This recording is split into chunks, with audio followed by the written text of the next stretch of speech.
Ok. Então, muito boa noite a todos que estão aqui presentes. Boa noite. Vamos para mais uma aula aí do estudo do livro A Simetria Oculta do Amor, do mestre Bert Hellinger. É importante vocês irem para a aula, né? Essa aula, gente, é um bônus da pós em especialização em constelação familiar online com bonecos, tá? Eu estou abrindo aos poucos aí para algumas pessoas, liberando o link para algumas pessoas, mas essa aula em si é para os alunos da especialização em constelação familiar online com bonecos. Então, a gente está estudando o livro A Simetria Oculta do Amor, de Bert Hellinger. Eu sempre digo aqui que esse livro, gente, é a Bíblia das constelações, porque tudo o que você puder imaginar sobre relacionamentos, o Bert Hellinger traçou aqui. Seja as três consciências, as três leis do amor, seja o sentimento de culpa e de inocência, né? Então, tudo isso está aqui, certo? Então, eu sempre peço aos alunos que venham estudar com o livro e um caderninho para ir anotando, porque às vezes, né, eu pego um tema aqui do livro e saio mesclando com tudo que eu já vivi como terapeuta, né? Que eu já vivi, aí vou trazendo aí para vocês. Olha aí a gaúcha, ó, tomando chimarrão, que delícia. Ai, meu Deus, eu amo chimarrão, amo, gente. Amo de verdade. Gente, vamos lá. Então, na minha edição, é a página 26. Lá vai eu ter que botar um monte de coisa aqui, ó. Óculos, fone. Esse meu computador não tem caixa de som. Eu tenho que ficar com o fone para poder escutar vocês. Olha que coisa. Então, eu vou fazer assim, ó. Já que vocês não vão falar agora, eu vou tirar, eu vou explanando. Na hora que vocês quiserem falar, pode levantar a mãozinha. Combinado? Fica melhor, porque eu não fico tão abafado aqui. Massa, Maria Cristina. Então, ó, na minha página 26, qual é o tema? Necessidades diferentes exigem comportamentos diferentes. Isso daqui, quando eu comecei a ler uma vez, aí eu falei assim, né? Na primeira vez que eu fui ler esse livro, eu falei, gente do céu, que babado. Eu estou achando que todo ser humano tem uma bipolaridade, porque quando o Bert Hellinger vai traçar esse assunto aí, ele traça muito parecido, né, com o assunto do Mikhail Bakhtin, que é um dos autores da linguística. Eu já fiz um trabalho, né, na área da linguística para um mestrado, e esse trabalho eu estudei muito o Bakhtin, e ele fala, né, que a gente tem um self para cada pessoa que a gente vai lidar. Então, quando ele trouxe isso, que eu comecei a estudar as constelações, eu falei assim, não é só o self, mas a gente tem uma persona para cada grupo e pessoas também que a gente está lidando. Só que o Bert Hellinger complementa dizendo que é pelas minhas necessidades. Quais são essas necessidades? A necessidade de pertencer. Então, quando eu tenho uma necessidade de pertencer a algum grupo ou a alguém, eu automaticamente me recoloco diante de quê? Diante dos ditames daquela pessoa. Diante dos ditames. Então, gente, se você vai lidar com uma pessoa, vamos supor que ela é uma empresária e você tem algum interesse, alguma necessidade, para a gente falar a palavra interesse, né? Alguma necessidade, você tem a necessidade de um emprego ou a necessidade de colocar o seu trabalho lá dentro, de qualquer coisa que você faça que se encaixe ali na empresa daquela pessoa. Então, se aquela pessoa diz assim, olha, aqui a gente trabalha de 7 da manhã à meia-noite e você tem essa necessidade de estar lá, você vai se submeter a isso e a outras regras dessa pessoa. Por quê? Porque essas necessidades fazem a gente ter comportamentos diferentes. Então, se a minha necessidade é participar de um grupo, eu vou ter o meu comportamento de acordo com o quê? Com as regras daquele grupo.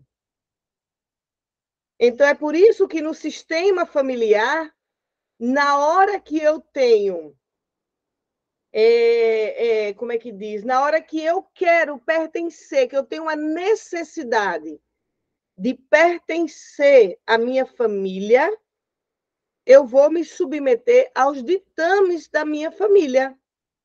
Isso fica meio que como se fosse algo assim, meio seduzindo a gente para essa necessidade. Então, a gente é capaz, a gente tem a capacidade de mudar nossos comportamentos de acordo com a necessidade do qual a gente tenha de pertencer a grupos. Então, por exemplo, né, se a mãe diz assim, olha, aqui é melhor todo mundo primeiro trabalhar, ao invés de estudar.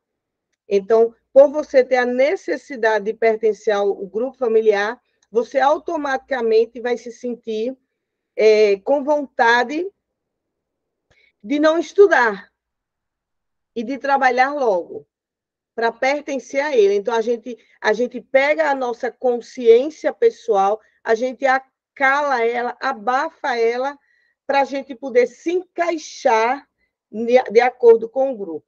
Uma boa parte das pessoas, elas vão fazer isso, vão ficar se sentindo mal, mas aí vai deixando, nossa, a minha mãe paga tudo para mim, eu vou ficar por aqui mesmo. A gente vai se acomodando porque a gente vai recebendo o quê, gente? Benefícios da onde a gente está e do grupo do qual a gente quis pertencer, certo? Então, Bert Helling diz assim, ó, a necessidade de pertencimento, tudo que eu já acabei de falar, o equilíbrio entre o dar e receber e a convenção social trabalham junto para preservar os grupos sociais a que pertencemos. O que é que Bert está dizendo aqui nessa frase? Que as leis do amor, dar e receber, pertencer e hierarquia, eles vão ser preservados para que a gente pertença ao grupo do qual a gente tem a necessidade. Então, na hora que toda a alma humana vai sentir, gente, a necessidade de pertencer à família. Aí é onde mora a questão. É aí onde as pessoas vão se emaranhar, vão tomar força do emaranhamento. Por quê? Porque a alma humana tem sempre a necessidade de pertencer ao grupo familiar. E essa necessidade de pertencer ao grupo familiar, ela vai acalmar e abrandar dentro da gente o amor. Então, na hora que eu pertenço ao meu grupo, eu me sinto amada, acolhida, incluída. Eu me sinto assim. Entenderam? Então, eu me sinto assim. Todos nós nos sentimos assim quando a gente se curva aquilo que é do nosso grupo. Então, se a regra do grupo é todo mundo fica com sobrepeso, porque é bom a gente comer muito, na hora que tiver uma pessoa querendo ser fitness, querendo emagrecer, querendo manter saúde corporal, ela vai ter o sentimento de culpa. Porque toda a regra do grupo é melhor comer muito. E por que o grupo muitas vezes faz isso? Provavelmente alguém, literalmente, tá, gente? Aqui é fala terapeuticamente sistêmica. Literalmente, alguém no sistema passou fome. Então, quando tem uma pessoa lá atrás que tinha a comida restrita, ela criou um pensamento de escassez. Ora tem, ora não tem. Aí isso ficou assim, ó, tudo na vida é contração e expansão. Contração e expansão. Então, na hora que um sistema, alguém lá atrás disse não tem comida, fez isso, ó. Aí fica com medo aqui, ó. Prende o ar, prendeu o ar, gravou na memória sistêmica familiar. Teve medo? Gravou na memória sistêmica familiar. A memória sistêmica familiar passa de geração em geração. Então, na hora que isso acontece, vem pessoas lá na frente e diz, olha, fica todo mundo com a necessidade de comer muito. Comer, vamos comer, vamos comer. E aquela ânsia de comida é o quê? É a contração do medo da falta que alguém lá atrás teve. Então, na hora que começam a comer muito, sempre a vida vai querer evoluir, vai dizer, gente, aquele tempo ruim já passou. Então, vamos agora ver o que a gente tem. Só que está todo mundo tão contraído na memória sistêmica familiar do medo de ficar sem comida, que aí o que é que acontece, gente? Vai passando de geração em geração de que a comida pode faltar. Na hora que isso acontece, vai vir alguém, vai vir uma alma aí, um espírito novo, que vai dizer assim, ó, isso já passou, a comida pode vir de forma leve e ficar. Estou dando esse exemplo, né? Eu sempre gosto de trazer exemplos para vocês entenderem mais ainda a prática da teoria das constelações. E aí, quando essa pessoa vier, eu não preciso comer demasiadamente, porque não vai faltar, então eu como pouco, eu como mais salada. Por que eu posso fazer isso? Porque não vai faltar. E aí essa pessoa começa a emagrecer, começa a ir para a academia todo dia, malhar, deixar um corpo bem saudável. Só que é o que vai acontecer, ela vai se diferenciar da família dela. A família dela tem ânsia de comida, todo mundo no sobrepeso, e ela magra e comendo alface, verdurinha, grão de bico, nananã, nananã, não é? Só um minutinho, Célia, que eu lhe dou a palavra. Entenderam? Então, quando ela chegar perto da família, vai começar, gente, as piadinhas. Pronto, chegou a fitness. Chegou aqui, só come alface. E nananã. Essas piadinhas que todos nós passamos dentro do nosso sistema, é a pressão que o sistema faz para a gente voltar a pensar como eles. É também amor isso. Só que é um amor cego e emaranhado, um amor que tem medo de expandir, confiar na vida que não vai mais faltar comida. É um amor que está preso, amarrado. Por isso que o Bert... Tocou sem querer, né, Célia? Tá bom. Por isso que o Bert Helling faz... Que é um amor cego e emaranhado. Emaranhado é acorrentado de dor. O amor cego e emaranhado, ele está preso. Ele está preso a uma coisa que aconteceu lá atrás, a um fato real, verídico, que alguém se contraiu de medo, de dor, de angústia, de depressão. Isso não foi ritualizado mais dentro do sistema, e aí todo mundo já vai nascendo, como a memória sistêmica familiar vai passando de geração em geração, o que é que acontece? É trazido ao primeiro as pessoas que vão nascendo já tudo o que aconteceu lá atrás. E, para além disso, tem também os hábitos, que também são passados, porque a educação é através dos hábitos, né? E aí, um dos hábitos vamos comer. Só que ninguém ainda está perguntando assim, vem cá, por que a gente só quer comer muito? Por que a gente não faz uma comida diferente? Se a gente vai gastar 3 horas para preparar um monte de comida gordurosa, por que a gente não prepara a outra comida também? Porque o sistema está preso a uma ideia. Gente, eu falei nas outras aulas que o nosso corpo é a materialização dos sonhos dos nossos pais e avós e bisavós. Então, tudo que está acontecendo aqui é só ideia. É uma ideia. Um dia alguém disse, vou fazer um óculos para as pessoas que têm problema de vista. Isso aqui foi uma ideia que se concretizou, se materializou. Óculos. óculos de grau. Foi uma ideia, né? Então, da mesma forma que se tem ideias para construir coisas boas, se tem ideias para dizer não vai, não vai, olha, é melhor comer logo muito para armazenar comida no corpo e não sentir mais fome. Porque alguém lá atrás teve a ideia e a experiência de passar por necessidades de alimentos e não ritualizou essa dor, prendeu ela com um nó no sistema familiar. Então, quando o Bert fala que as 3 leis do amor, o pertencer, o dar e receber e a hierarquia, eles juntos preservam os grupos sociais a que pertencemos. Então, os grupos eles são preservados a partir das leis do amor. Por quê? Porque é o amor que se movimenta nos relacionamentos humanos.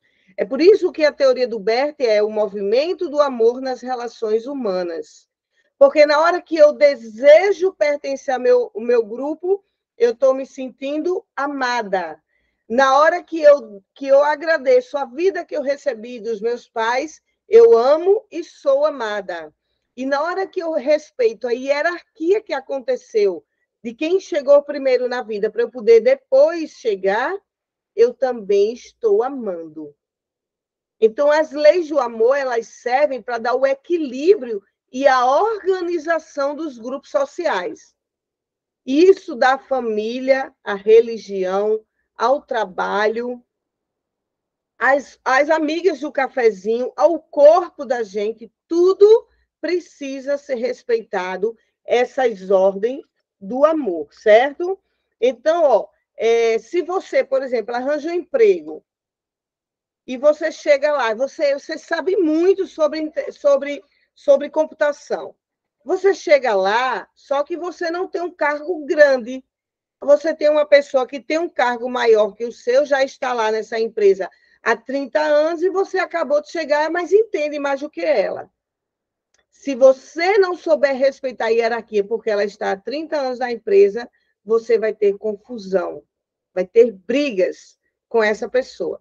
Por quê? Porque você chega com o poder, eu sei mais, talvez essa pessoa comece a lhe pedir alguma sugestão de alguma coisa, mas se não for respeitado o tempo que ela chegou primeiro na empresa, vai ter confusão, certo? Então, isso significa que todos nós precisamos respeitar essa ordem hierárquica, a lei do pertencer e a lei do dar e receber. Aí o Bert continua assim: contudo, cada necessidade persegue o seu próprio objetivo com seus sentimentos particulares, de culpa e de inocência, de sorte que sentimos a culpa ou a inocência de modo diverso, de acordo com a necessidade e o objetivo que se mira. Aí ele vem dizer assim, ó, a culpa é sentida como exclusão e alienação quando nosso pertencimento é ameaçado. Então, quando eu digo assim, ó, o meu sistema familiar, por exemplo, vamos voltar àquele exemplo que eu dei desde o início da aula, o exemplo de alimentos, né? Então, essa pessoa que resolveu comer mais saudável, se alimentar de forma mais equilibrada, ela, quando chega no sistema dela, que ela vê todo mundo se alimentando muito com massas, com doces, com tudo que vai engordar, então ela chega lá e se ela não comer aquilo, olha esse simples ato, gente. Se ela chega lá no almoço de domingo e ela não comer, ela vai se sentir culpada. Aí ela, meu Deus do céu, eu não vou comer isso porque eu não posso. Ela está dentro dela, dentro da consciência pessoal. Eu não posso comer isso porque isso vai me engordar, tal. E a família lá comendo numa boa, todo mundo achando bonitinho. A mãe ainda dizendo, né? Ah, coloca mais lasanha aí no prato dela. E ela, eu quero, de outra pessoa, né? De outra filha. E todo mundo lá comendo e ela vendo a integração de todo mundo e ela naquela luta, porque é uma luta dentro de si para você assumir sem culpa o que teu espírito veio romper na família. Vamos repetir? É uma luta assumir sem culpa o que você veio, através do seu espírito, romper na sua família. Porque se você está querendo comer saudável diante de uma família que só come comidas que vão engordar, é o teu espírito que vai romper a contração que houve lá atrás. Lá na terceira, quarta geração para trás. O teu espírito veio com a força de dizer: nossa, eu posso ser diferente.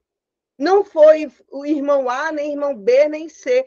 Foi você. Então, você é a chave da cura da sua família.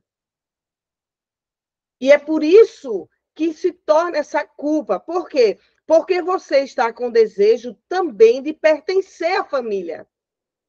Ao mesmo tempo que você tem um espírito que veio romper, você quer pertencer à família. Só que os ditames da família vamos todo mundo comer muito. Todo mundo come muito sem culpa. Porque a família está presa na ideia de contração de dor sistêmica lá atrás do que aconteceu. Então, na hora que eu me sinto com culpa, porque eu cheguei naquele almoço e não comi, eu vou me sentir também excluída, e aí, pasmem, o próprio grupo familiar também exclui. O próprio grupo. Aí o grupo vai começar a dizer, não chama não, porque tu sabe, né? Ela é toda cheia de besteirinha, ela vai trazer a marmitinha dela, e lá, né? Então vai começar também uma crítica. Então, essas críticas é um movimento de exclusão do próprio sistema. E essa exclusão vem de pai, vem de mãe, de irmãos, de tia, de avó, muitas vezes. É uma pressão que o sistema faz a você para a ovelha não ficar desgarrada. Tudo como forma de amor. Tudo revestido pelo amor. Só que o amor, o quê, gente? Cego e emaranhado. Um amor que não permite ninguém evoluir. Diferente. É um amor que quer... Eu sempre faço a comparação de que esse amor sistêmico assim, sabe como é que eles parecem? Não sei se vocês já viram aqui no Nordeste, corda de caranguejo. A corda de caranguejo fica tudo junto, enninhado numa corda. Para onde um vai, o outro vai ter que ir obrigatoriamente. Então, a família, ela está lá, ela laçou todos os filhos. Não comento muito sobre o meu caminho. Isso também é muito. Muitas vezes a gente tem um caminho de evolução espiritual, a gente tem receio de dizer na família, porque ninguém quer conversar sobre campos espirituais, até para não se curar, sabe? Até para não se curar, né?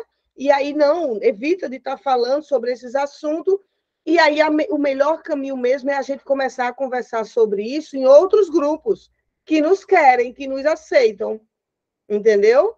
Porque aí, mas a gente vai ter que ser forte acima de tudo para dizer, né?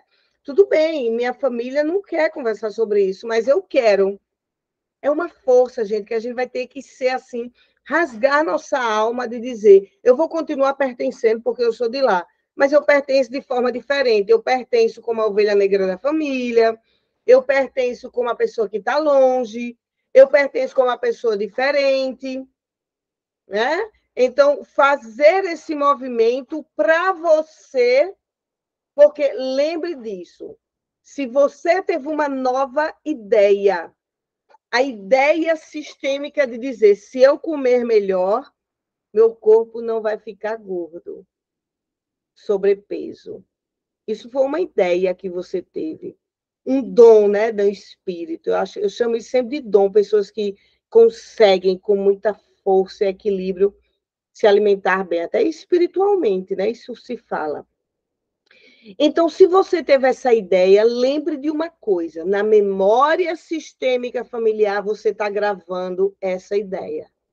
E alguém vai olhar para essa ideia. Alguém vai dizer: caramba, olha lá, a tia Elisângela está indo para Brasília. Que coragem a dela deixar João Pessoa. Vamos lá ver o que é que tem em Brasília, entendeu? Então, alguém vai querer ir mais. Então, mas o que vai diferenciar é que você não precisa fazer isso querendo que alguém venha já agora. Não, faz para a tua vida que alguém vai vir e incluir tudo isso que você está fazendo como diferente do sistema. Então, gente, essa culpa é sentida como exclusão quando ela é ameaçada, quando a gente se sente ameaçada de não pertencer ao nosso sistema. Então, em geral, essa pessoa que chegou no almoço de domingo e se alimentou de forma quis se alimentar de forma melhor para ela não se sentir excluída, sabe o que é que essa pessoa fez? Comeu o que tem lá. E aí, ó, quando ela come aquilo tudo, ela vai se sentir assim, ó. Que alívio na minha alma. Eu pertenço agora. E esse sentimento de alívio, Bert Helling chamou de inocência. Então, a inocência nos faz deixar nossas ideias, deixar a força do nosso espírito e pertencer ao grupo ou à família da gente com os ditames deles, com o que eles acham que é o melhor. E eles não estão fazendo isso por maldade. Por quê? Porque eles estão achando que é o melhor, porque foi gerada uma dor sistêmica. Então, para as pessoas que estão com o pensamento mecânico no cérebro, só vibrando, vai faltar comida, vai faltar comida, vai faltar.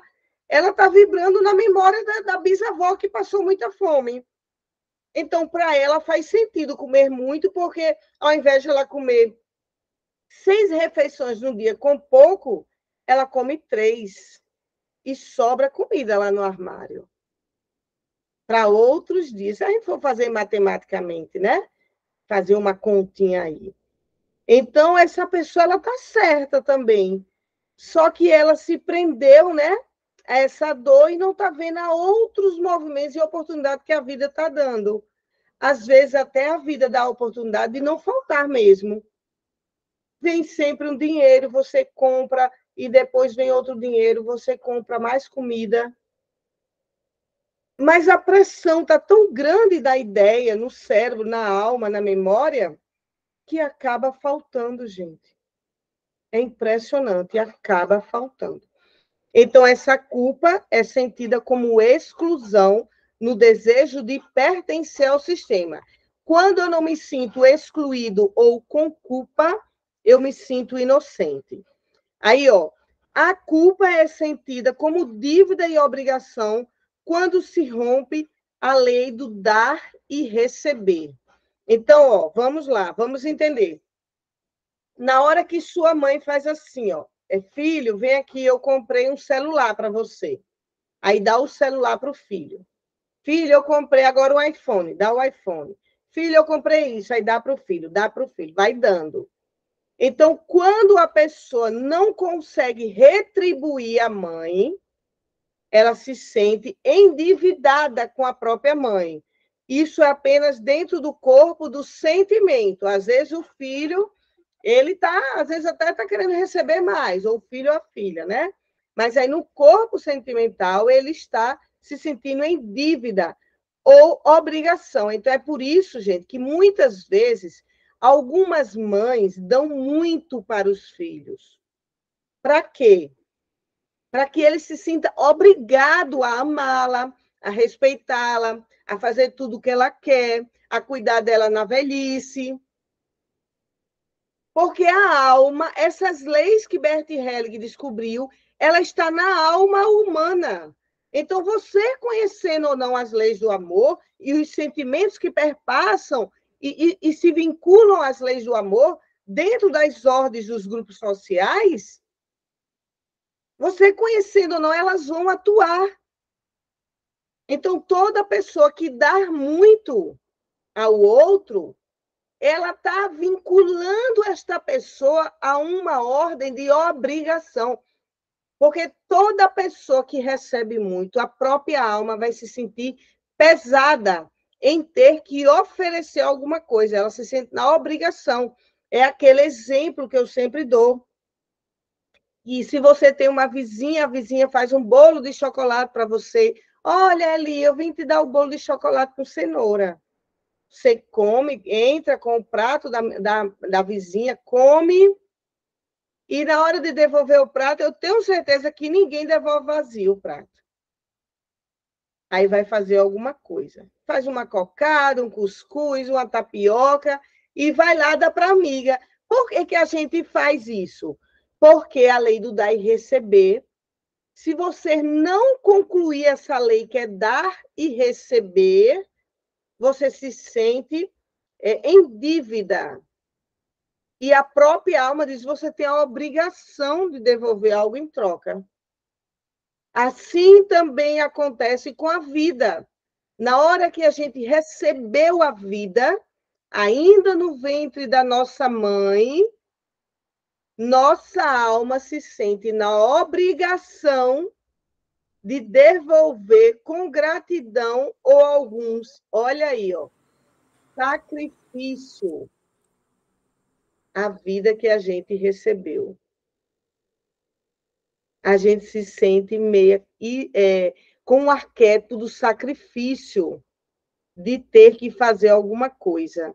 E é por isso, gente, que esse sentimento, as pessoas vão se sentir como: puxa, meu pai e minha mãe me deu a vida. Na hora que você vai agradecer a vida, para você sair da pressão da dívida e da obrigação, você encontra sua mãe triste, deprimida, sozinha na solidão, você encontra esses fatos, você não vai conseguir ir para a vida feliz. Você pode até ir, mas a vida vai lhe travar. Você trava a vida, aliás. Para quê? Para voltar e não se sentir em dívida com a mãe ou com o pai. Então, a gente fica numa dívida imensa. Puxa vida, como é que eu vou viver um casamento muito feliz se minha mãe está lá sozinha na solidão? Então, esse sentimento vai passar pela alma humana, porque ali, porque tudo que a gente dá e recebe, a gente se sente em dívida e em obrigação de retribuir. Se a mãe está lá, na hora que o filho vai agradecer a vida, a mãe está lá, estou de boa, estou feliz com o que eu tenho agora, o filho vai se sentir liberado para fazer o que ele quiser da vida dele. E esse seria o caminho mais coerente, não é, gente?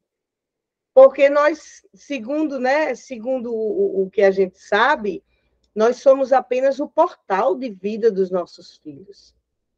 Mas, humanamente, a gente se apossa e diz: é o meu filho, ele não vai fazer isso, eu quero que ele faça isso, eu quero que ele faça aquilo. Então, quantos filhos que eu constelei já, que deram para a mãe o diploma de médico, advogado, odontólogo, e estão tudo parado. Por quê? Deram o diploma para agradecer a vida que recebeu, não pela necessidade de dizer: isso daqui é o que eu vou servir a vida com essa medicina, com essa terapia, com essa odontologia. Então, é por isso que eles dão e param a vida. Porque se eles foram obrigados a fazer aquilo, eles já pagaram e, bom, estou livre agora de qualquer dívida com a minha mãe. Entenderam? E aí, ó, só recapitulando, no primeiro, na lei do pertencer, nós nos sentimos culpado e excluído caso ameace a nossa necessidade de pertencer. Na lei do dar e receber, o nosso sentimento passa a ser de dívida e obrigação, ou obrigação, caso a gente receba e não consiga devolver aquilo que a gente recebeu. Então, se eu não devolvo, eu vou me sentir em dívida com alguém, certo? E na lei da hierarquia, o Bert Helling vai dizer assim: a culpa é sentida como transgressão e medo de consequência ou castigo, quando desejamos da ordem hierárquica. Sentimos a inocência perante a ordem hierárquica como consciência e lealdade. Então, isso significa que na hierarquia eu me sinto inocente quando eu obedeço a essa ordem hierárquica. Há uma ordem de me sentir inocente quando eu digo, né? Aqui minha mãe chegou primeiro, meu pai também, meus avós chegaram depois. E eu vou me sentir em transgressão ou medo de consequência quando eu burlo isso. Então, por exemplo, uma pessoa que diz assim, por exemplo, a minha mãe chegou primeiro, sim, então eu respeito isso. Mas aí a sua mãe vive, por exemplo, uma solidão. E aí você vai e diz, então tá, então eu vou viver a solidão com você, mamãe. Você quebra um pouco disso. Por quê? Porque você deveria deixar sua mãe olhar para sua avó, que chegou primeiro do que sua mãe. Então, ela precisa olhar para a mãe dela e dizer, mamãe, eu te devolvo essa solidão. A ordem hierárquica seria você dizer para sua mãe que sofre com a solidão, olha, eu sinto muito pela sua solidão, mas eu não posso ficar aqui com você. Então, toda vez que a gente quer resolver, né, para dar uma resumida nesse sentimento aí, quando a gente quer resolver o problema dos nossos pais, olhando para eles e ficando com eles na dor, a gente quebra a hierarquia. Porque quando um pai ou uma mãe, gente, vê que o filho ficou com ele ou com ela não vai olhar para trás. Não vai olhar para a mãe dela, nem para o pai. E vai dizer, eu fico aqui. Porque é confortável para a alma. É confortável você saber que você não vai precisar olhar para sua mãe, dialogar emocionalmente com ela, liberar ela da raiva, já que você tem um filho que você ama, amou, trocou a fraldinha, deu de mamar, e aí esse filho decide, eu fico com você nesse ninho de solidão, nesse ninho de doenças, nesse ninho de falência. Então a alma vai ficar muito confortável, porque você, além de você não precisar olhar para sua mãe mais, até porque você pode ter uma raiva, seu filho está dizendo que fica com você. Por isso que a gente vê.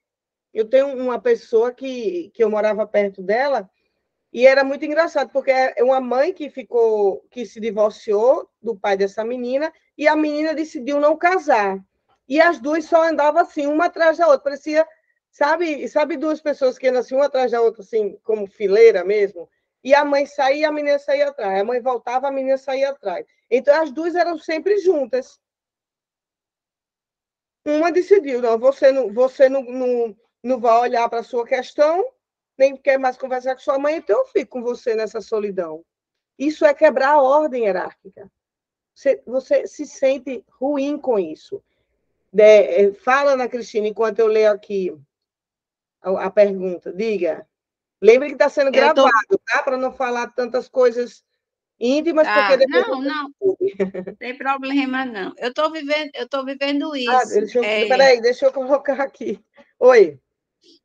Eu estou vivendo isso, né? Eu moro numa cidade longe da minha mãe e ela está, assim, um pouco doente por conta das doenças psicossomáticas, que eu fiz até a metade do curso de psicologia, né? E eu estou tentando ajudá-la, né, nessa informação, mas aí ela entrou uma vez na live e dormiu. Hoje ela está no hospital, né? Com a pressão alta. Minha irmã tem depressão, está na casa dela. Voltou para a casa dela, Tá está dentro de gravando, viu? casa. Cuidado para não falar muito da sua vida. Não, eu digo, voltou tá dentro da casa dela. E, enfim, eu tô assim, aí ela, você não tem mãe, não? E tô um pouco apertada, né? Então eu não pude ir, teve uma festa de São José, né? Tradição, eu não fui. Então, hoje ela adoeceu, mas é isso mesmo que você está falando, sabe? Uhum. Sim, por quê? Porque no fundo é bem capaz que a sua alma esteja se sentindo culpada, porque você não está doente, porque você está mais. E você tem que se liberar dessa culpa, sabe? Tem que se liberar e dizer: olha, eu estou aqui, e no mais onde eu fico, eu ajude melhor. Porque a gente só vai ajudar o melhor, de forma melhor, quando a gente também tenha essa estabilidade emocional.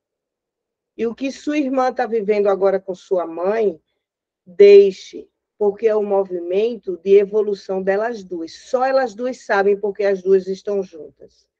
Você não precisa mais julgar nada, nem se questionar. Não tem ninguém sofrendo com isso. A companhia uma da outra está fortalecendo. E eu estou falando aqui de uma questão de fortalecer no amor ou na raiva. Eu tenho casais que eu constelo que eles ficam juntos só para se manter na raiva, gente. Um fazendo raiva ao outro. Porque na raiva eu me mantenho viva. Eu não sei lidar com o amor. Eu não sei lidar com as emoções. Não sei lidar em conversar, dialogar. Então, eu preciso de uma pessoa que me faça raiva todo dia. Eu estou dizendo eu como exemplo, né? Para que eu me mantenha viva. Antigamente, quando eu não era consteladora familiar, eu julgava muito as relações. Ah, mas é injusto isso daqui, o que ela está fazendo. Eu não estou falando aqui de casos de violências físicas, tá, gente? Mas tem algumas relações que elas estão tão equilibradas na dor. Olha que louco! Estão tão equilibradas que você não pode meter a colher. Eu acabei de constelar uma família onde o menino conseguiu separar a mãe do pai. A mãe entrou em depressão profunda e o pai também. Tudo que o pai viveu esses anos todos sem doença, agora as doenças estão aparecendo. Porque eles viviam o dia inteiro se engalfiando e ainda um fazia jantar para o outro, dormiam em quarto separado, mas eles sabiam, ela está aqui do lado. E ele dizia, ela também está do lado. E o filho achou que estava todo mundo infeliz. Claro que tem uma infelicidade. Tem. Mas eles estão estruturados emocionalmente aí, gente. A gente tem que ter muito cuidado com o que a gente vai tentar romper nas pessoas. Muito, viu? Ó, deixa eu ler aqui. Inocência ligada à vítima e o culpado ligado à raiva. O culpado ligado à raiva no sentido da pessoa chegar aqui, ó. Meu Deus, eu não sei o que é que está acontecendo comigo, que eu fui para a Inglaterra morar e cheguei lá, não deu nada certo e voltei. Então, quando a pessoa volta, é porque ela foi se sentindo culpada e o medo de pertencer fez um movimento de raiva e ela voltou. Lá ela se deu mal em alguma coisa, brigou e ela volta para se sentir inocente. Inocente, sim, é ligado ao sentimento de vítima, tá, Jô? Muito boa essa colocação. Porque o inocente, ele vai dizer assim, eu poderia estar dando palestras e ganhando milhões. Mas o inocente, ele não vai pensar isso. O inocente vai dizer, a vida não proporcionou, estou aqui, ó, tá vendo eu aqui? Estou aqui com a minha mãe. Minha mãe todo ano troca meu carro, compra minhas roupas. Então, o inocente, ele vai achar um caminho de ganhar a vida como vítima. Ele vai achar um caminho. É um trabalho que ele vai ter. Eu conheço muita gente em consultório que estão dentro do sentimento de inocência, todo ano ganhando o carro da mamãe, trocando apartamentos, viagens, mas contanto que viaje um final de semana e o resto da semana passa com a mãe. Porque a mãe está comprando a presença dessa pessoa. Comprando. É um jogo, gente. Ninguém fica numa situação de vida se não estiver ganhando. Coloquem isso na cabeça de vocês. Ninguém fica. Nós temos o sistema na nossa alma do dar e do receber. Eu não fico em uma situação se eu não estiver recebendo aquilo que a minha alma tem necessidades. É por isso que o contrário da dor também vai acontecer essa relação. Então, por exemplo, uma pessoa que ela é casada com um alcoólatra e o alcoólatra não leva comida para dentro de casa, bate na mulher, né? Não estou aqui dizendo que isso é certo, pelo amor de Deus. Mas eu estou dando esse exemplo porque acontece. Por quê? Porque é tão difícil separar uma mulher que sofre com o marido alcoólatra. Porque a alma dela tem necessidades de violência. A alma dela, por algum motivo sistêmico. É por isso que é preciso muito processo de cura, de terapias, até ela chegar a descobrir que a alma dela tem necessidade de violência. Você sabe o que é isso? Uma alma vibrar por dentro, inconscientemente, pelo um desejo de ser maltratada, de ser abandonada, de ser até violentada. São desejos profundos da alma humana, que as pessoas estão longe de descobrir isso. Apenas se colocando como vítima, eu não consigo ser feliz, eu não consigo essa relação, eu já fui abandonada 3 vezes, mas elas não buscam saber por que eu estou com esse padrão de comportamento. Porque é um padrão que está pulsando com energia vital dentro de você. É um padrão, ele pulsa, ele quer materializar-se através de relacionamentos abusivos, através de abandonos, através de solidão, através de escassez, de falta de trabalho. Está pulsando. A sua energia vital está voltada para que esse desejo se concretize na sua vida. Mas você fica apenas no superficial, dizendo: ele me abandonou. Você não volta a questionar o que é que tem em mim que eu faço me ser abandonada. Que os homens me abandonam, que as amigas me abandonam, que a família me abandona. O que é que está em mim? É muito fácil chegar e só dizer que foi o outro que fez. Porque o outro fazendo, eu estou em que sentimento? Inocência. Não fui eu que me abandonei.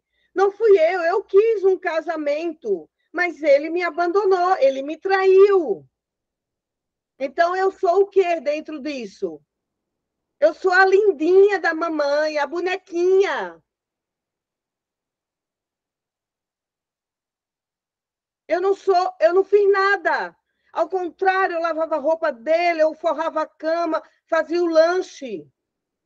E a outra parte que você não quer ver, você está esperando que algum terapeuta te faça acordar da vida. Que lindo isso! Então, a constelação ela vai proporcionar a você um despertar da tua essência, do teu fazer da tua própria vida. Entenderam? Então, dentro dessa ordem de transgressão, né, sentimos a inocência perante a ordem social quando sentimos lealdade. Então, quando eu me sinto leal ao meu sistema, o que é essa lealdade? Ah, todo mundo lá em casa come muito e come mal. Eu também. Então, eu estou leal ao meu sistema. É por isso que eu sempre dou o exemplo da família do Gilberto Gil, porque eles têm uma lealdade do sucesso. A família do Gilberto Gil tem uma lealdade do sucesso. Eles ritualizam tudo com a música. Então já vai nascer nas crianças ritualizado o espírito delas. Então, por isso que lá o índice de sucesso é imenso. Uma pessoa como a Bela Gil não foi para a música, ela foi para a culinária e ela tem sucesso no que ela faz. Não é porque é uma família que já tem hoje dinheiro, não. É porque eles ritualizam as dores deles. E cada um vai dizendo, né? O Gilberto Gil se coloca lá na estrutura de adulto e quando vai crescendo, vai dizer, ó, vai que eu estou bem. E todo mundo vai, porque não precisa olhar para trás. Não precisa ver a solidão do Gilberto Gil, porque não tem, né? Se ele está só, ele está bem. Se ele está fazendo isso, ele está bem. Se ele tem que trabalhar, ele está bem. Teve que se separar de Hidrão, mas ele está bem, tá, vai para a próxima. Honradrão. Então, eles ritualizam, eu nem sei se eles sabem, mas eles têm as leis do amor de forma perfeita na prática da vida deles, no grupo sistêmico deles. Eu sigo todo no Instagram por conta disso, porque é perfeito, chega a ser perfeito, gente. A harmonia do amor dentro da família do Gilberto Gil, das ordens do amor nas relações. Você vê que a Flora Gil, ela respeita todas as ex-mulheres do Gil e honra os filhos do Gil. Da primeira mulher aos filhos que ela teve com ele. E os filhos, aqueles que se separaram, honra a estrutura da família que montaram. Então, eles vão fazendo esse movimento pelo amor, pela música, que vai ritualizando o espírito dele. O que é que do outro lado aqui acontece, na maioria das famílias? Acontece uma dor, eles fazem isso. Ninguém fala, ninguém conversa, toma aquele choque, e aí fica na memória. Ninguém ritualiza, ninguém vai botar nem que seja uma música da Xuxa para dançar. Hoje eu estou me sentindo mal. O que é que as pessoas fazem quando elas estão se sentindo mal? Olha o que é que elas fazem. Deixa eu ver aqui. A maioria das pessoas, na hora que elas estão se sentindo mal, porque foi abandonada pelo companheiro, pela companheira, eles fazem isso daqui. Deixa eu tentar aqui colocar. Eles vão lá no YouTube.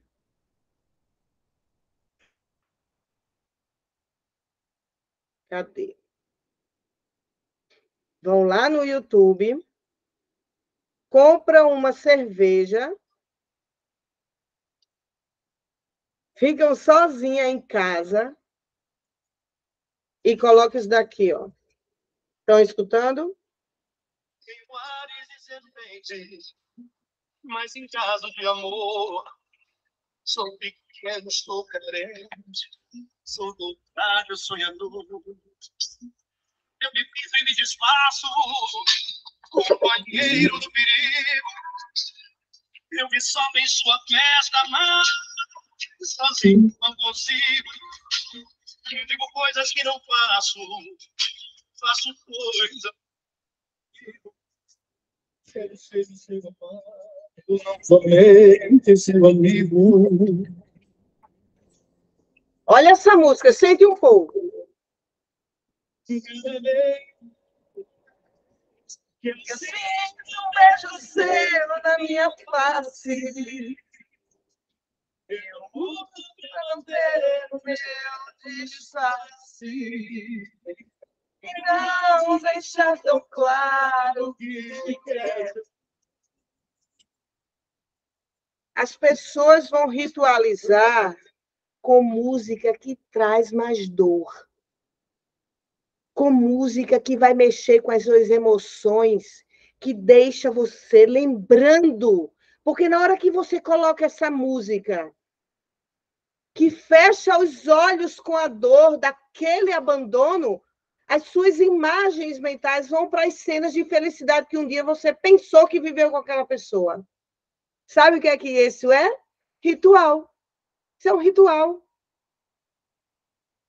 a cerveja, o vinho, seja lá o que a pessoa colocar, vai relaxar, ela fecha os olhos, vai para o ritual, a música embala as emoções dela, ela sai dali, sabe como? Péssima. Péssima. Quando a gente está com dor, a gente tem que fazer exercício físico, tem que fazer uma meditação, tem que pegar um cartaz e escrever, tem que colocar uma música num samba alegre para você dançar. Porque é você responsável pelo que está acontecendo aqui agora e a mudança que pode acontecer. Ah, mas eu não tenho dinheiro para fazer terapia. Não precisa, não. Vai dançar, vai cantar, vai fazer um bem. Haja, sirva. Sirva nem que seja você mesma. Então, esses movimentos, eles vão fazendo com que a gente libere da memória sistêmica familiar aquilo que nos contraiu. Aquilo que foi uma traição. Ah, fui traída. Descontrai. Para descontrair. Por isso que terapia funciona, porque a terapia é uma descontração. Você vai chorar, ah, ele me abandonou. Isso é uma descontração. Se não tem dinheiro para terapia, vai fazer outros movimentos, tomar um banho de mar, falar na frente do espelho o que está acontecendo, porque aí não fica registrado nas tuas memórias, nem nas tuas células, que você está ancorada na dor e no abandono.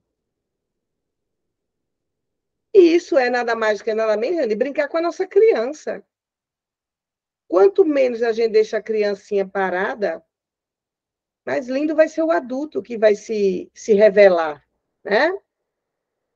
Então, a consciência exige no atendimento a uma necessidade. O que ela proíbe no atendimento a outra e pode nos permitir-nos no serviço de uns. O que ela nos proíbe no serviço de outros.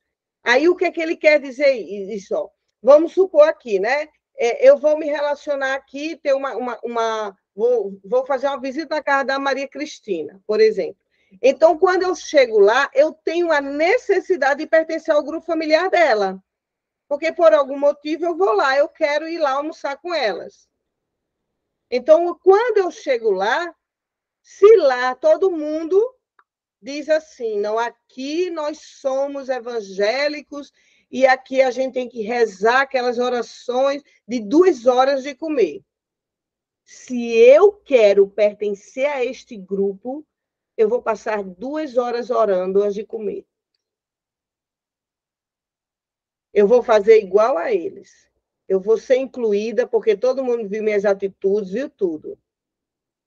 Aí, no mesmo dia, eu vou jantar na casa da Jo.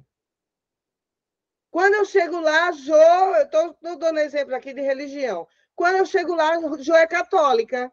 E elas rezam um texto antes de almoçar. De jantar. Então, se eu tenho necessidade, eu vou rezar um texto. Mas se eu chego na casa de outra, que lá ninguém não reza, não faz nada, e eu tenho a necessidade, eu também não vou fazer nada. Por isso que eu digo, né? Parece até que é uma bipolaridade humana, né? Mas isso é a necessidade de pertencimento que faz a gente agir para cada grupo de acordo com os ditames do grupo. Então, é por isso que às vezes a gente encontra uma pessoa que diz assim, nossa, tem certeza que tu está falando dessa mesma pessoa? Porque essa pessoa, ela nem gosta de falar de religião. Não, mas aqui ela falou, a gente conversou sobre religião e tal. Que estranho, nem parece a mesma pessoa. Por quê? Porque provavelmente essa pessoa teve necessidade de pertencer a um grupo que lá o debate é sobre religião. E com você, ela teve a necessidade de pertencer e vocês não conversam sobre religião, conversam só sobre carnaval. Ela foi conversar sobre carnaval. Em algum ponto, vai haver um equilíbrio se eu não me descaracterizo muito para poder pertencer.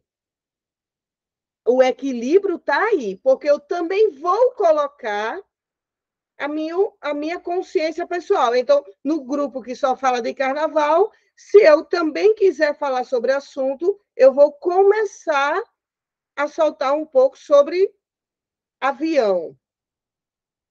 Aí vamos ver se o grupo vai me aceitar ou não ali.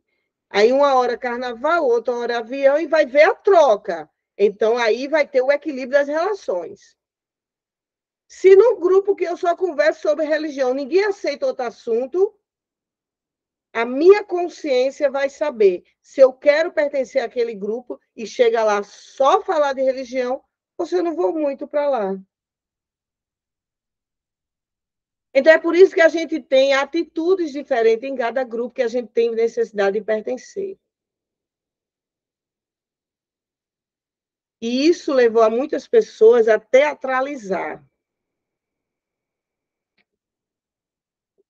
Teatralizar, gente, o que o grupo quer para poder pertencer. Nós fazemos isso de forma impressionante dentro do nosso sistema.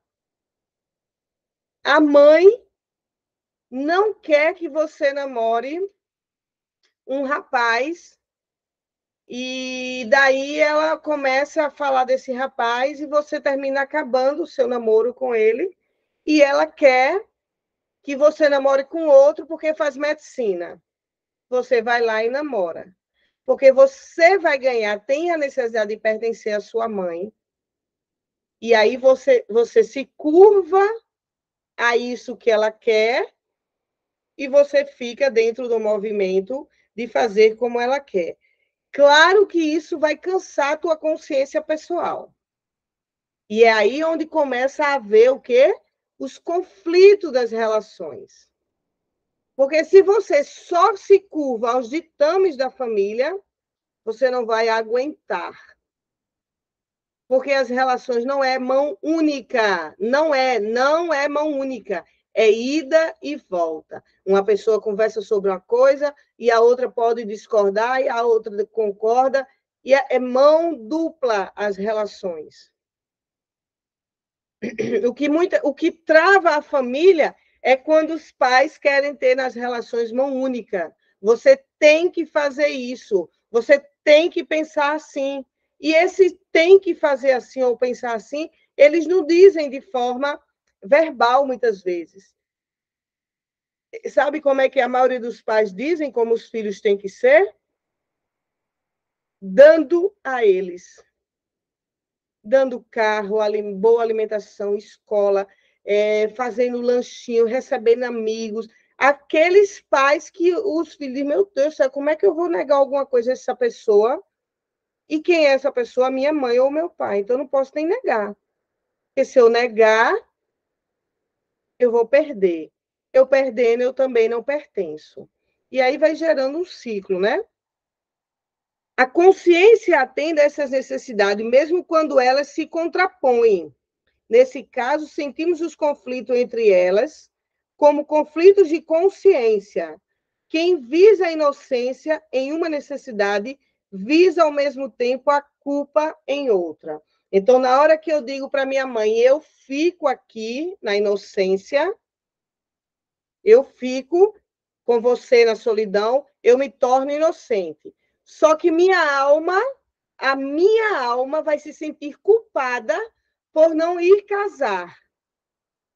Você vai viver as duas coisas ao mesmo tempo. A inocência por estar com a mãe e a culpa na alma por não estar indo ser feliz. Sabe o que vai acontecer? Você vai psicossomatizar doenças, problemas de rigidez mental. Né? Você vai psicossomatizar, porque sua alma está dizendo, eu não estou feliz, aí você começa a ver pessoas felizes com relacionamento, e você lá na solidão com a sua mãe, e isso vai gerar um outro sentimento, que muitas vezes as pessoas têm receio quando eu digo isso, que é uma vingança pela própria pessoa que lhe fez parar a vida. Uma vingança. Vingança pela mãe ou vingança pelo pai. Então, quando, por exemplo, o filho ficou muito na solidão, muito com a mãe, muito, ele viu que ele deixou de ser feliz por ter ficado na solidão. Acho que vocês já devem ter visto isso. Ele começa a falar de forma agressiva com a mãe. Aí, às vezes, a gente pensa, não, deve estar cansada de lidar com ela. É vingança. Cala a boca, mãe, eu só também não, só quer fazer suas coisas do seu jeito, né? Vou fazer desse jeito, pronto. Porque vai invertendo o poder. Um filho que se submete a dizer, eu paro minha vida para ficar com você, ele entra para o poder, gente. Ele vai entrar para a força do poder. Ele vai dizer, eu fico aqui com você, mas, em compensação, quem manda sou eu. Então, pague minhas contas, resolva meus problemas. Ele vai passando isso. É um movimento de vingança também. Quem visa a inocência... Quem aluga um quarto na casa da inocência, logo descobre que foi morar também na casa da culpa. Automaticamente, quem está inocente também vai se sentir culpado. Não importa quanto nos esforcemos para seguir nossa consciência, sempre sentimos culpa e inocência. Então, a gente vai apenas saber lidar, vai ficar dentro desse movimento, ó. Culpa, inocência. Culpa, inocência. Na hora que você disser assim, né, o que a Maria Cristina disse, né? Eu me sinto culpada por não ir lá. Aí você vai ter que trabalhar aqui, ó. Tudo bem, né? Mas ela está bem, ela está com a minha irmã. Você vai buscar acalmar as ideias que tua voz interna está trazendo, né? Eu tenho a minha família aqui, eu preciso também dar conta da minha família, né? A própria Bíblia diz, né? Você vai deixar sua mãe e seu pai e construir sua nova família. Então, hierarquicamente, a família que a gente constrói para além do nosso pai e da nossa mãe tem prioridade agora. E o bom da vida é quando os pais têm mais de um filho, né? Porque um filho que é único, ele vai se sentir na obrigação e na dívida de ter que ir lá e cuidar do pai e da mãe. E ele vai precisar cuidar, porque ele só é ele de filho, né? Ele vai precisar cuidar.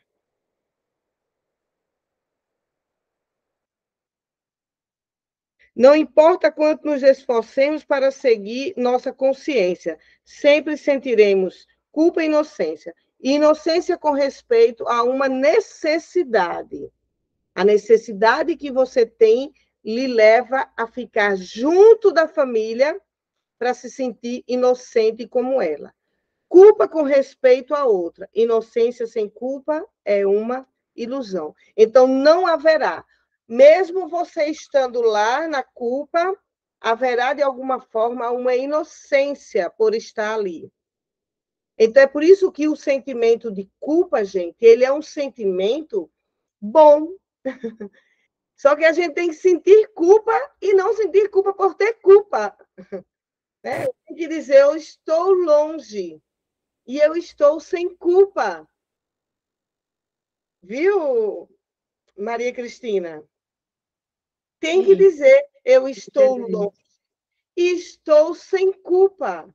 Eu fico aqui sem culpa. Aqui é o melhor para mim. Aqui é onde eu me fortaleço.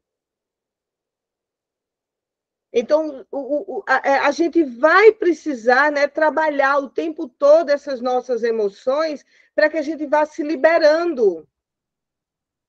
Para que a gente vá se liberando dessa voz. Que voz? Da voz da nossa família que está dentro da gente. Vamos repetir para que vocês possam entender ainda mais. Tudo bem, Rosa, tudo bem, querida. Não tem problema, não. Importante é que você voltou.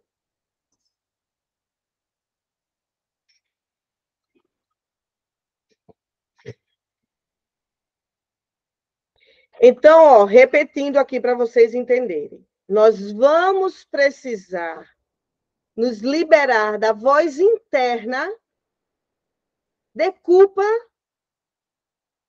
dos ditames da nossa família que está dentro da gente. Quais são os ditames da nossa família que está dentro da gente? Não cresça, não evolua, não emagreça, não fique rica, não seja abundante, não tenha saúde. A voz é aquele padrão de comportamento que está pulsando como vida na nossa família, que se alguém vai além daquilo, a família acha que a pessoa está muito diferente. Então, a gente tem que ser observadoras e observadores da voz interna dos ditames da nossa família, pulsante dentro de cada um da gente. Entenderam? E essa voz interna não é uma maldade da família. Essa voz interna, gente, é o desejo de que aquela ideia que já vem, de várias gerações e que vem sustentando a família, que está dando certo, que ela perpetue. Às vezes, essa ideia é a ideia, né? Todos lá atrás trabalharam muito e conseguiram se sustentar. Então, a ideia que a família passa é: não estuda. Não estude, filha. Trabalhe logo. Não case com o seu trabalho. Isso é uma ideia, por exemplo.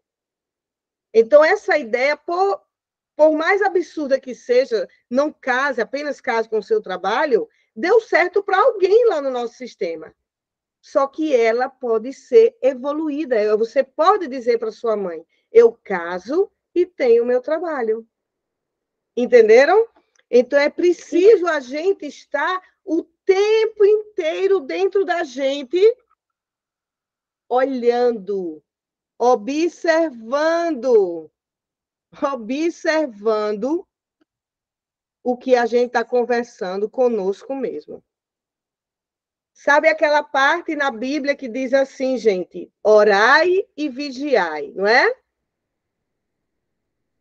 É orai e vigiai o que você pensa, os seus sentimentos, a sua voz interna, a voz interna que está dos ditames da sua família dentro de você. Orai e vigiai. A física quântica diria assim: seja um observador, uma observadora de você mesma. Então, aquela perguntinha que o Piaget, a Emília Ferreiro, a Montessori, né, fala para os pedagogos, deixar a criança indagar. Você também precisa perguntar: por que a minha vida está parada nessa questão? Toda a cura começa com as suas perguntas sobre como sua vida está nesse exato momento. Entenderam? Então, todo esse movimento é um movimento para que você possa evoluir, ir mais. E você só vai mais quando você sair desse nó de emaranhamento que é estar, né? Pulsando, vida, tem vida. Quando você olha para sua mãe e vê ela triste, sua alma vai sentir vida em ficar triste também, porque vida é dizer: eu também pertenço à minha família. Olha a força de uma mulher que ela precisa ter quando ela olha para o clã feminino dela, de mulheres, todas foram traídas. Como é que ela vai dizer: como é que eu vou ser feliz se eu já contei 5 mulheres na minha família traída e abandonada? Ou você ora e vigia o tempo inteiro que você pode se tornar diferente, ou você vai ser sugada, seduzida pelo seu sistema para ser infeliz. É sugada, gente. Sua alma é chamada. E ela é chamada o tempo todo. Eu estou longe, o amor, a alma da família não tem fronteira. A consciência sistêmica familiar não tem fronteira. Aonde você for, você pode estar em João Pessoa, sua família na Coreia do Sul. Ela está pulsando dentro de você. Se você está aqui com culpa, você vai arranjar um motivo para voltar para a Coreia do Sul e ficar igualzinho a eles. Então, orar e vigiar é a gente observar o que deram certo para eles e dizer: eu posso repetir isso, não tem problema. É até bom, porque o time que está ganhando não se mexe. Agora, o que não deu certo, o que é disfuncional e que está me atingindo, você precisa dizer amorosamente, olha, sinto muito, mas eu faço diferente e faço sem culpa. Eu vou mais e vou sem culpa. Entenderam? Porque esse é o sentimento da evolução. A evolução só vai acontecer quando a gente rompe algo que está muito padronizado. Tanto é, gente, que quando tem assim, vamos supor, tem num bairro 5 padarias. Todas vendem pão a R$3. Aí a população começa a achar que está caro. Aí chega um grande empresário que já tem mais de 1.000 padarias, coloca pão a R$1. Sabe o que é que vai acontecer? Ou a concorrência baixa o preço, ou vai falir. Então, ele só conseguiu chegar a esse patamar por quê? Porque ele foi diferente, ele ficou no mais. Então, a gente também precisa compreender que a gente vai precisar algumas coisas do nosso sistema fazer diferente para a gente poder alçar um voo maior.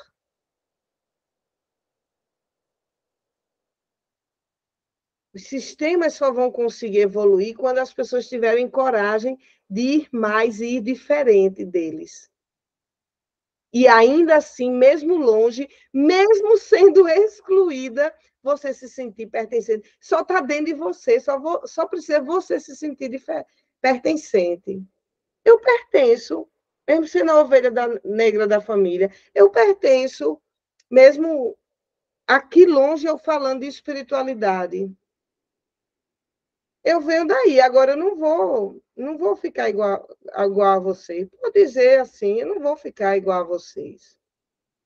Agora, isso tudo tem que ser falado sem julgamento. Não é assim, nossa, eu não vou. Minha irmã, olha, minha irmã, eu queria que vocês vissem. A mulher, olha, não anda, não evolui. Não precisa do julgamento. Olha, eu sinto muito, minha irmã, você quer ficar aí? Eu tenho coragem de ir mais. Então, não precisa o julgamento nem a condenação. A gente precisa do movimento de incluir, de aceitar eles do jeito que são, e se achar que você pode ser diferente, você dizer que vai ser diferente. Entenderam, gente?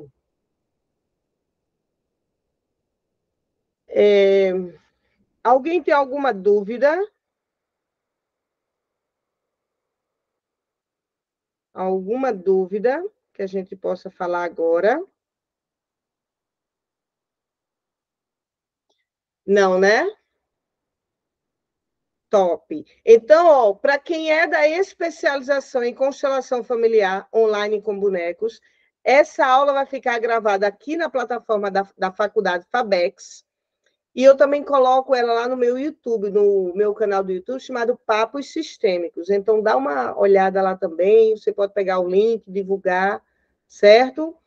Então, a gente fica por aqui, uma boa noite, certo? Deus abençoe vocês. E tudo de bom. Quarta-feira tem novamente o estudo do livro, certo, queridas e queridos? Né? Acho que só tem mulheres aqui. Tá bom? Tá. Então, um beijo.